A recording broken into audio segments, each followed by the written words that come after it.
तो दुनिया की जौहर जो साहब, दोनों को इक्तिसादी एग्जिट स्टेबिलिटी है तो इस पर दरकार प्रभाव है। हालात तो वाकयात ये बताते हैं कि दोनों को एग्जिट दरकार है और इससे निकलना चाहते हैं। अब उनकी पोस्ट बातचीत भी ये कहती है कि हमने अपने अपने इतराजात भी रख दिए, एक दो या दो तीन निकात हैं जहां आकर मामला रुका। दोनों अपनी अपनी ईगो की भी बात कर रहे हैं कि ये हमारी रेड लाइंस हैं।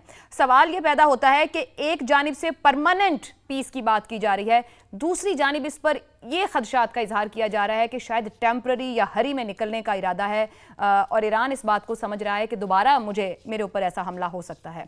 आपके ख्याल में ये टेम्पररी पीस या परमानेंट पीस यही मामलात को रोक रहा है कि हतमी तौर पर डिटेल्स में नहीं जा पा रहे? जी, उसमें ये एक अहम नुक्ता जरूर है, लेकिन सिर्फ ये नहीं है। मैं समझता हूँ कि जो न्यूक्लियर इशू है, और मैं पहले भी कह चुका हूँ उस पर, कि वो बहुत ही अहम नुक्ता होगा। अभी भी देखें अमेरिका की जो स्टेटमेंट आई है प्रेसिडेंट ट्रम्प की, उन्होंने भी उसी की बात की है। तो मैं समझता था कि वो उस पर खुसूसन वो जो 450 किलोग्राम अफसुदा यूरेनियम जो है, जो नातांज और फर्दो और इस्फहान की साइट्स में दफन है इस वक्त, वो क्योंकि अमेरिका ने वहां पे बॉम्बिंग की थी, तो वो एक बहुत अहम मामला है। फिर इस तरह देखें, सर फिर ईरानियन इसको साइड से जौहर भी साहब, फिर वो इसको थोड़ा चाहते हैं कि एक्सप्लेन कीजिएगा कि मामला सिर्फ वो 450 किलोग्राम एनरिच यूरेनियम का है, या इन फ्यूचर भी ईरान का जो राइट हो मिनिमम एनरिचमेंट का, वो भी अमेरिका खत्म करना चाहता है? इस पर आपको क्लैरिटी आप दे पाएंगे? आपको लगता है कुछ समझ में आ रही है जी एडवांस की जरूर। गुफ्तगू से? जी जी जरूर, बिल्कुल। देखिए, इस पे हमें थोड़ी सी इसकी बैकग्राउंड समझने की जरूरत है। अमेरिका पहले अलाउ करता था ईरान को कि जी ठीक है 3.67%, जो बिल्कुल 3.67% है, या 3.67% जिसको है ना, ये सिविलियन न्यूक्लियर यूज के लिए आपको चाहिए होता है, सही। जो आप बिजली बनाते हैं इस तरह की इस्तेमाल के लिए, जो आपको जितना अफसूदा चाहिए होता है यूरेनियम। अच्छा, ये जो JCPOA एक मुआहदा हुआ था इनके दरमियान, joint comprehensive plan of action, उसमें बहुत से और मुल्क भी शामिल शामिल थे। वो सालों की मेहनत के बाद हुआ था 2015 में। सही। उसमें ईरान को ये राइट दिया गया था कि वो 3.67% तक उसको अफसुदा कर सकते हैं। लेकिन उसमें उन्होंने 10 साल का एक फ्रीज भी माना था, क्योंकि उनके पास ऑलरेडी पहले भी काफी अफसुदा पड़ा था। फिर जो उनसा ये भी हुआ था कि जी उसमें पार्शियल रिलीफ ऑफ सैंक्शंस भी हो गई थी, आहिस्ता आहिस्ता बतदरीज होनी थी। फिर प्रेसिडेंट ट्रम्प ने उसे विड्रॉ किया। फिर प्रेसिडेंट ट्रम्प ने अपना मौकफ चेंज कर लिया इसराइल के कहने पे, क्योंकि इसराइल कहता था कि नहीं जी, वो उस मुआहदे के तहत भी ये सिविलियन न्यूक्लियर यूज में जो कर रहे हैं, अगर ये चलता रहेगा इनका प्रोग्राम, तो ये आहिस्ता आहिस्ता उसमें से यूरेनियम निकाल के उसको ज्यादा अफसुदा करते रहेंगे। ये वो उनका ख्याल था इस पे। अच्छा, ईरान ने, हालांकि जब वो ईरान ने मुआहदा हुआ JCPOA, जब तक वो रहा उसको फॉलो किया। उसमें ये भी शामिल था कि इंस्पेक्शन होंगी। IAEA जो इंटरनेशनल जो है एजेंसी है, ये इसकी न्यूक्लियर इश्यूज की, जो एटॉमिक एनर्जी की, तो वो उसके इंस्पेक्टर्स भी आते रहे ईरान में, बिल्कुल सारी ऐसे। इंस्पेक्शन भी करते रहे। फिर जब अमेरिका ने विड्रॉ कर लिया उससे, तो फिर आहिस्ता आहिस्ता ईरान ने कहा ठीक है, अगर अमेरिका विड्रॉ कर रहा है तो फिर उन्होंने भी विड्रॉ कर लिया। फिर उन्होंने ज्यादा यूरेनियम को अफसुदा करना शुरू कर दिया उसके बाद। सही। वो फिर, और उन्होंने कहा कि हम करेंगे अब। फिर उन्होंने करके तो उसको जो है ना, इंस्पेक्शन भी किसी टाइम पे बंद कर दी थी। तो वो फिर अब वो फिर उसी से फिर वो 450 किलोग्राम का मामला बना। दुरुस्त। फिर अमेरिका ने उसके बाद जब मुज़ाकरात दोबारा शुरू हुए, तो उन्होंने मौकफ बदल लिया अपना। अमेरिका ने कहा कि अब वो 3.67% भी अलाउ नहीं करेंगे उनको, 0% एनरिचमेंट, कि बिल्कुल वो अपना न्यूक्लियर प्रोग्राम ही स्क्रैप करें। ठीक हो गया, तो तो जो पॉइंट ओमान में क्लियर हो डायलॉग गया उन्होंने कि कई अरसे अमेरिका पहले के हुए थे। बदलते मौकिफ यहां तक ले आए मामले को कि अब ईरान को जो उसका राइट हो न्यूक्लियर एनरिचमेंट का मिनिमम, वो भी नहीं रख सकते। नदीम मलिक साहब ने भी हमें ज्वाइन किया है, बहुत शुक्रिया मलिक साहब आपका। ये फरमाइएगा कि जहां तक बात ले आया पाकिस्तान, और दोनों जानिब ओपन है, जो उनके पोस्ट स्टेटमेंट्स हैं कि हमने अपने अपने इतराजात, खदशात और मैक्सिमम जहां तक जा सकते हैं वो सब सामने रख दिया। क्या अमेरिका ने वाकई इन मुतालिबात में लचक दिखाई है, या मुतालिबात मुसल्लत करने की कोशिश रही? एक ऐसी भी सूरत हाल ईरान की जानिब से आ रही। दूसरा, ईरान ने जानबूझकर अहम निकात पर लचक नहीं दिखाई और अपने पॉइंट ऑफ व्यू को अप रखने के लिए एक स्ट्रेटेजिक कार्ड्स को यूज करने की कोशिश की है। मुझे लगता है कि दोनों अफ्रीकैन आगे बढ़ेंगे। अभी वो थोड़ा थोड़ा एक अटक रहे हैं अपनी जगहों के ऊपर, ताकि दूसरे को जितना दबाया जा सकता है दबा लें। तीन मुझे लगता है कि बुनियादी नुकते हैं जिसके ऊपर दोनों अफ्रीकैन को फ्लेक्सिबिलिटी दिखानी है। पहला है हॉर्मोज, दूसरा है लेबनान, और तीसरा है न्यूक्लियर वाला मामला। अब एक दूसरे को गुंजाइश देगा एक साइड से, तो वो दूसरा भी पीछे से थोड़ा सा हटेगा अपनी पोजीशन से। अगर वो अटकेंगे तो आगे बात नहीं बढ़ेगी। मेरा ख्याल है ये फ्लेक्सिबिलिटी दिखाएंगे, क्योंकि अगर 24 घंटे में ये इतना कुछ हो सकता है कि तमाम नुकात डिस्कस भी कर सकते हैं, तो टेक्स्ट भी एक्सचेंज कर सकते हैं, मुतबादल तजावीज़ भी आ सकती हैं। तो ये बहुत सब्सटेंशियल प्रोग्रेस है। वो 47 साल से जहाँ पे आपस में बैठने पे कोई तैयार ना हो, तो 24 घंटे में बहुत ज्यादा मेरिकल्स की तवक्को नहीं रखनी चाहिए। पहला मेरिकल यही था कि आपस में बैठ गए, आइडियाज एक्सचेंज कर लिए, what is doable, what is not doable.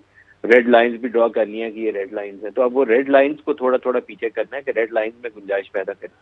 Hormoz के ऊपर जितना चाहता है ईरान के मुकम्मल तौर पर उसी की इजारादारी हो, वो टॉल भी ले, वो नहीं होगा, उसके ऊपर उसको थोड़ी बहुत पीछे हटना पड़ेगा। टॉल वॉल कोई एक्सेप्ट नहीं करेगा, इंटरनेशनल वाटरवेज के जो प्रिंसिपल्स हैं वो लागू होंगे, लेकिन ये ईरान तब मानेगा जब वो उसकी बाकी चीजें मानी जाएंगी, क्योंकि उसने ये देख लिया है कि वो इसको बंद करके, इसको वेपनाइज करके दुनिया सारी को क्योस में और टेंशन में मुब्तला कर सकता है, सारी दुनिया की इकोनॉमीज एट स्टेक आ सकती है। तो उसको इसकी ताकत का अंदाजा हो गया, वो इसको बातचीत के लिए एज ए टूल इस्तेमाल करेगा। न्यूक्लियर के ऊपर अमेरिका ये चाहता है कि ईरान एटमी हथियार न बनाए। ईरान जो था ओमान में काफी हद तक इसके ऊपर रजामंद था। सिविल न्यूक्लियर यूज के ऊपर अमेरिका राजी हो जाएगा, लेकिन उसके साथ वो पहले चाहेगा कि ईरान की तरफ देखे कि हॉर्मोज के ऊपर वो नरमी पैदा, ये गिव एंड टेक होगा, इसी तरीके से चलेगा। लेबनान वाला मामला इससे ज्यादा टेढ़ा नजर आता है, क्योंकि लेबनान के अंदर या हिजबुल्लाह या हमास के हवाले से जो ईरान की सपोर्ट है, या यमन के अंदर जिन ग्रुप्स को ईरान सपोर्ट करता है, ईरान उससे तब हटेगा कि उसको इजराइल की तरफ से कुछ गारंटीज दी जाएं कि वो लेबनान के अंदर वो जो कब्जा करने की कोशिश कर रहा है, कर चुका है, बल्कि वो दरिया लितानी के किनारे तक तो पहुंच चुका है। जो उसकी एक्सपेंशनरी अप्रोच है उसके ऊपर कोई बंद बांधे अमेरिका, तो फिर वो ईरान भी इन चीजों के ऊपर रजामंदी का इजहार करेगा कि ठीक है हम भी इन ग्रुप्स को कंट्रोल करेंगे। अदरवाइज ये थोड़े से थॉर्नी इश्यूज हैं, जब तक ये थ्रेड बेस्ड फर्दर डिस्कशन नहीं होगी इस पर कुछ आएगा नहीं। स्पॉइलर बड़ा है इसके अंदर, इसराइल अभी भी बैठा हुआ है, वो लेबनान के ऊपर उसने आज भी हमला करके ये दिखा दिया है कि ईरान के जो कंसर्न है लेबनान के हवाले से या इस सीरिया के हवाले से या गजा के हवाले से, वो जायज कंसर्न है, अमेरिका को उसे एड्रेस करने की कोशिश करनी चाहिए। और जब से ये सीज फायर का अमल शुरू हुआ है, वो देखें लेबनान के अंदर पूरी तबाही फैला रहा है, सैकड़ों लोगों को उसने शहीद कर दिया। तो उसके ऊपर ईरान जब सवाल उठाएगा तो वो जायज सवाल नजर आता है। जी मगर मलिक साहब ये कहिएगा कि क्या हुर्मुज के ऊपर दुनिया को रिलीफ इस सूरत में मिल सकता है कि उसके एसेट्स को डीफ्रीज कर दिया जाए और सैंक्शंस हटा दिए जाएं, तो क्या दुनिया को ईरान इस पे रिलीफ दे देगा कि उसके कुछ माली मामलात और फाइनेंशियल सूरत हाल बेहतर हो दूसरी सूरत में? देखिए कि वो हुर्मुज इस वक्त उसके पास सबसे ताकतवर हथियार है, उसने जहां भी निगोशिएट करना है उसको इसी को। तो ये आखिरी नुक्ता समझा जाए कि जो तय होगा या हल होगा फिर? मेरे ख्याल में जब ईरान को गुंजाइश मिलनी शुरू होगी कि दोबारा जंग उसके ऊपर मुसल्लत नहीं करेगा अमेरिका, उसके ऊपर गारंटी देगा, उसके सारे एसेट्स जो फ्रीज किए हुए, एसेट्स तो है ही उसी के, सिर्फ अनफ्रीज करने, इसके साथ जो उसका बड़ा मुतालबा ये होगा कि उसके ऊपर जो सैंक्शंस है वो हटाई जाए। मैं एक छोटी सी उसकी मिसाल देता हूँ कि पाकिस्तान ईरान से गैस पाइपलाइन के जरिए गैस हासिल कर सकता है। Iran Pakistan gas pipeline IPI के नाम से बड़ी देर से एक प्रोजेक्ट मौजूद है, हमारे वो बॉर्डर के करीब तक अपनी पाइपलाइन लाए हुए हैं। पाकिस्तान उसको ले इसलिए नहीं था कि उनका अमेरिका के अंदर एक ईरान लीबिया सैंक्शंस एक्ट है, अगर हम वो लें तो हमारे ऊपर सैंक्शंस का इतलाक हो जाएगा और हम पाकिस्तान जैसा गरीब डेवलपिंग कंट्री अफोर्ड नहीं कर सकता। अगर वो सैंक्शंस हटाते हैं तो हमारे लिए मोस्ट वायबल ऑप्शन होगी कि हम वो पाइपलाइन के जरिए ईरान से गैस ले लें। दूसरा, जो स्मगल्ड ईरानियन ऑयल पाकिस्तान में बिकता है वो 100 रुपए का भी नहीं पड़ता हमें, अगर वो हम लेना शुरू कर दें तो उसके ऊपर हुकूमत 200 रुपया 250 रुपया पैसे कमाएगी। तो ये अगर चीजें उसके लिए आसान हो जाए ईरान के लिए, अभी ईरान सारा अपना तेल 90% जो है वो तो चाइना को बेचता है, और चाइना ही शायद दुनिया का अकेला मुल्क है जो ये अफोर्ड कर सकता है कि अमेरिका ने जो मस्ती करनी है कर ले, वो लेता रहेगा तेल। तो अगर उसके ऊपर सैंक्शंस हट जाए और ग्लोबल मार्केट के ऊपर ईरान का तेल बिकना शुरू हो जाए तो ईरान की तरक्की का रिकंस्ट्रक्शन का रास्ता खुल जाएगा। तो ये कुछ बुनियादी नुकते हैं जिसके ऊपर ईरान चाहेगा कि पहले अमेरिका पेशरफ्त करे, फिर वो हॉर्मुज के ऊपर भी उनको गुंजाइश दे। और अब अमेरिका की पेशरफ्त क्या हमें इस जो टाइमलाइन मौजूद है अगले 8-9 दिन की, इसके अंदर कुछ मजीद लचक नजर आ सकती है या वो लचक पहले ईरान की तरफ से आनी चाहिए? दोनों को लचक दिखानी पड़ेगी जी। बातचीत दोनों आगे बढ़ाना चाहते हैं तो दोनों को लचक दिखानी पड़ेगी और दोनों तरफ रजामंदी और आगे बढ़ने की ख्वाहिश मौजूद है। पाकिस्तान अगर वाइस प्रेसिडेंट आया है तो वो बिला वजह नहीं आया, वो इस ख्वाहिश के साथ आया है कि एग्रीमेंट हो जाए उसका। और मेरे ख्याल में मलिक साहब अभी तो लगता है कि वैंस तो बेनतीजा उसके साथ वापस चले गए हैं। थोड़ी देर पहले तलत साहब बात करते हैं, विटकॉफ और कुशनर अभी मौजूद हैं, कुछ और डेलीगेट्स भी मौजूद हैं। क्या अमेरिका की दाखिली सियासत का इन मुज़ाकराती अमल इसके नताइज पर कोई असर आप समझते हैं? अगर तो मुज़ाकरात कामयाब होते हैं तो मेरा तो ख्याल ये है कि उसका सेहरा जो जाएगा, अभी तक अगर इस प्रोसेस को आगे कामयाब बनाने में इसी ने करना है, JD वैंस ने किरदार अदा करना है, तो इसी के साथ जाएगा।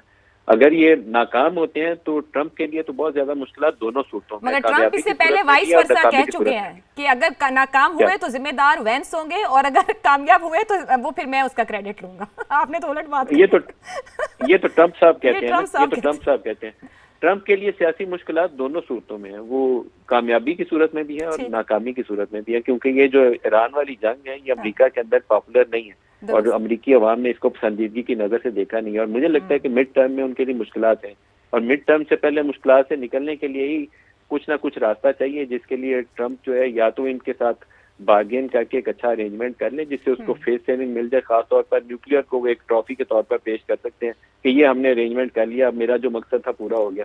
अगर वो उसको नहीं मिलता है तो वो जाहिर खाली हाथ होंगे, उनको बहुत मार पीटेगी, वहां पे अपोजिशन उनको उठा के बाहर फेंकने की पूरी कोशिश करेगी। तो ये है तो सही मुश्किल सियासी मैदान के अंदर।